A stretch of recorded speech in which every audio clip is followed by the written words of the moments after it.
Welcome back to the show, everybody. Today I want to talk about the question of, is there one thing or item or mindset that you need to find success? And it's a question I've been asking all of my guests here recently, like Tim Grittani, Ricky Analog, Jay Trader, pretty much anyone that I've been recently interviewing if you've been staying in tune with the podcast, with the YouTube channel, then you know I've been asking this question.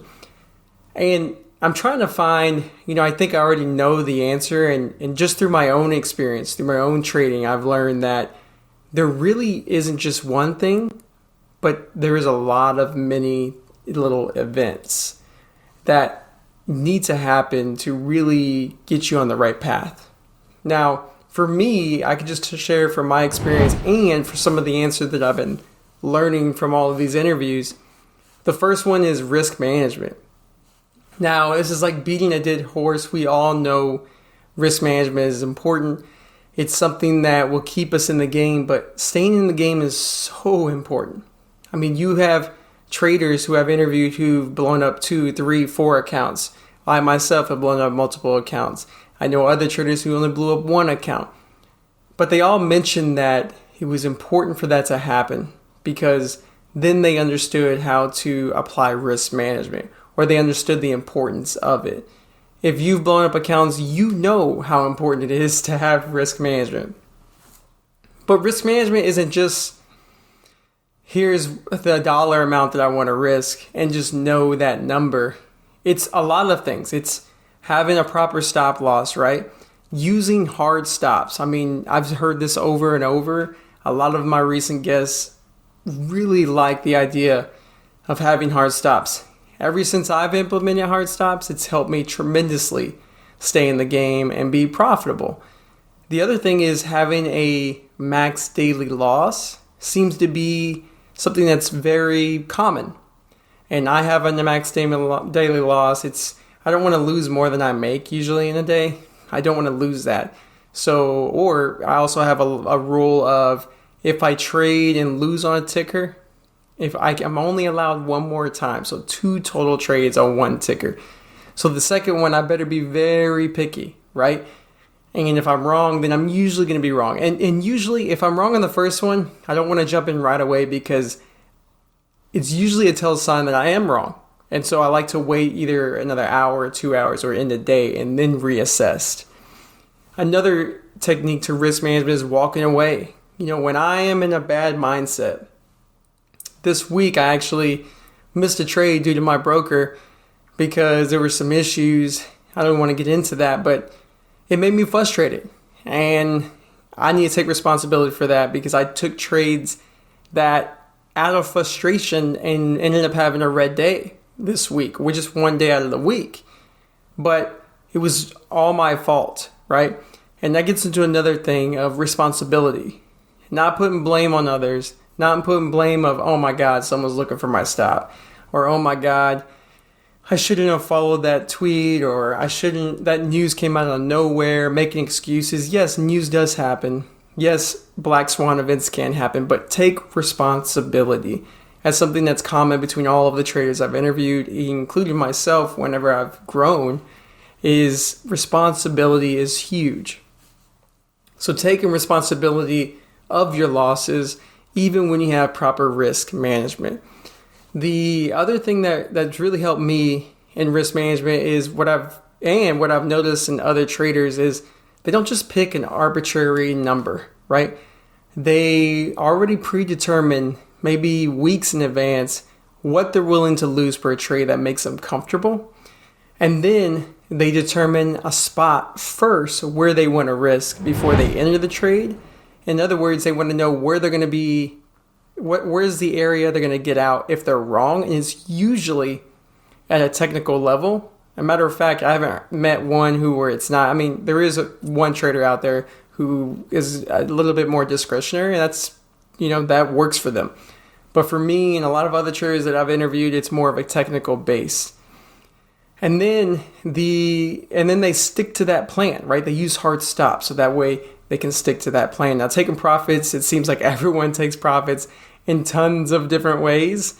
And that's going to be up to you. But number one is risk management. Number two is responsibility. Staying responsible. Taking ownership of your losses, of your wins, of your decisions.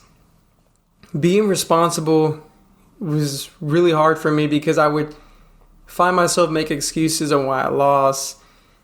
And I didn't to make excuses like the easy excuse, like, oh, I shouldn't have been in that trade, or, oh, the market's trapped to get me. No, it was more of, oh, this is a black swan event. That news I couldn't predict.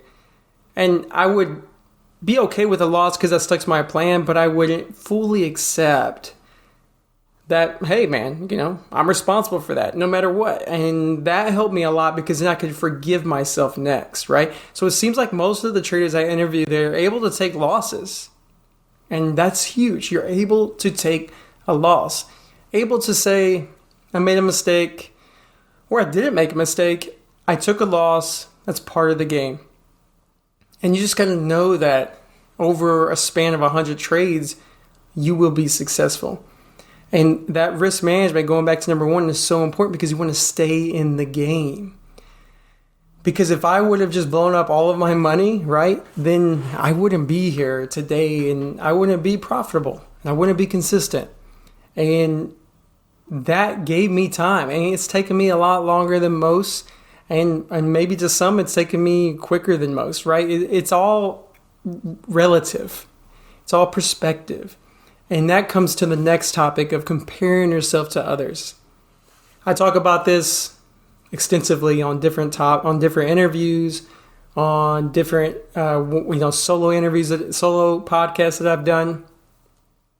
And the interview that I actually did with Tim Grattani, which should be coming out after this episode, which you better listen to that one because it's a great episode.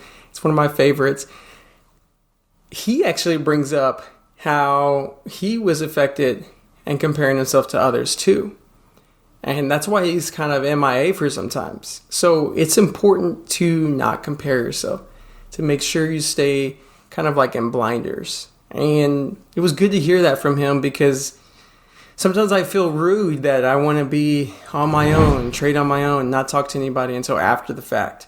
But it really helps me. It really does. And, there's another thing. What seems to be very important too is staying in your lane. Finding out what you're good at and stick to it. Because every trader that I've interviewed, you need to go back and listen to those interviews because they all trade differently.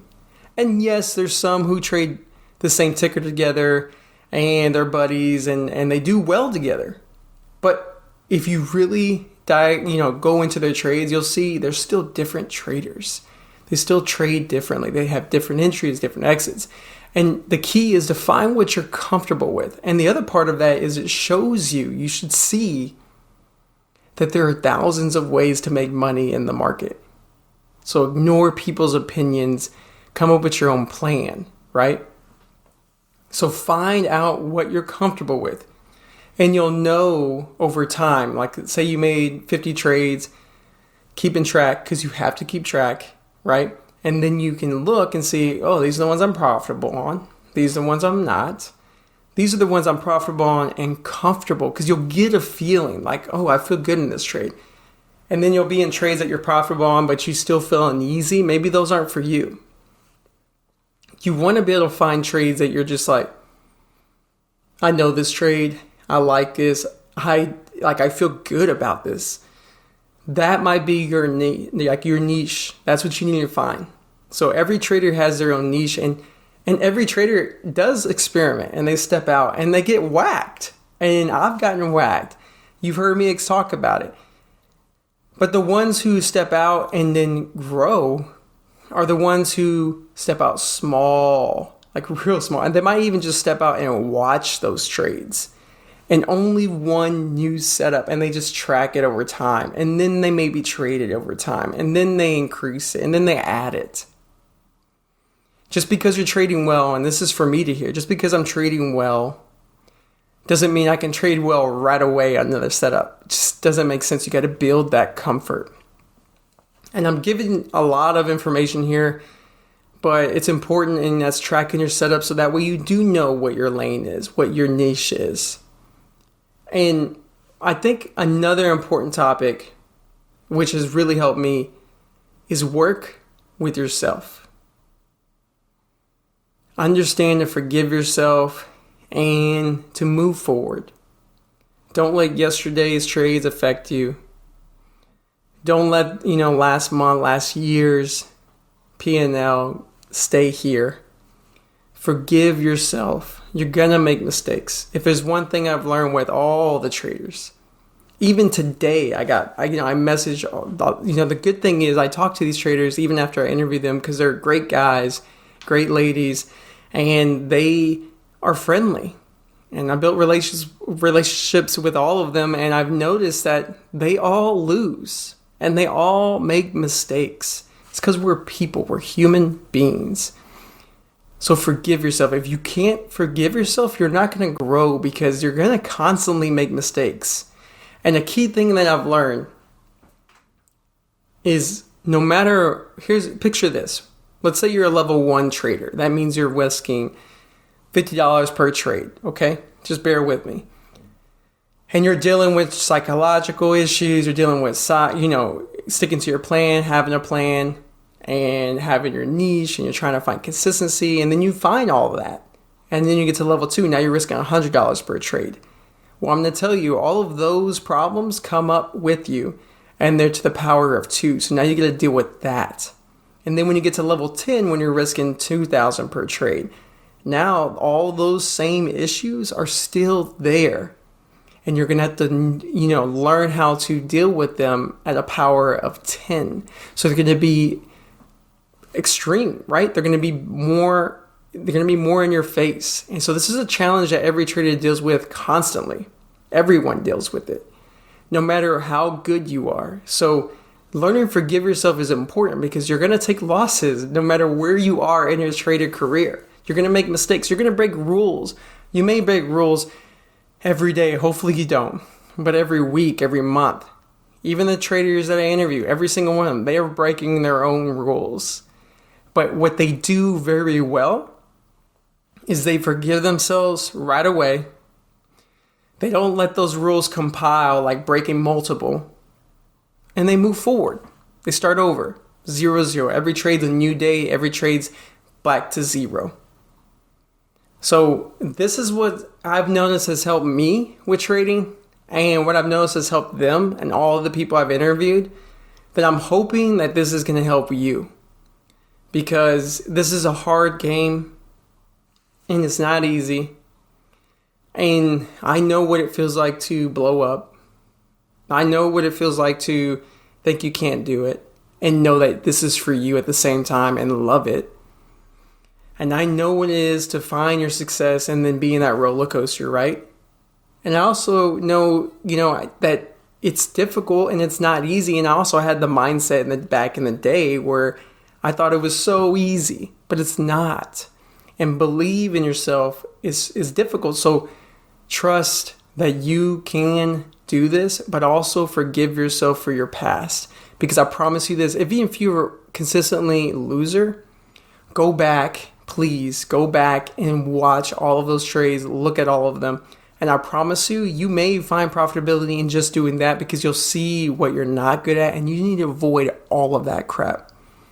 So without further ado, this episode has been going on for a while. I hope you enjoyed this. If you have, give me a thumbs up, comment below on the YouTube, rate the show on Apple iTunes, share it with your other traders and friends. And again, thank you guys for helping me grow and helping me stay consistent and giving me, motivation, and also for just staying with me. I really appreciate all of you.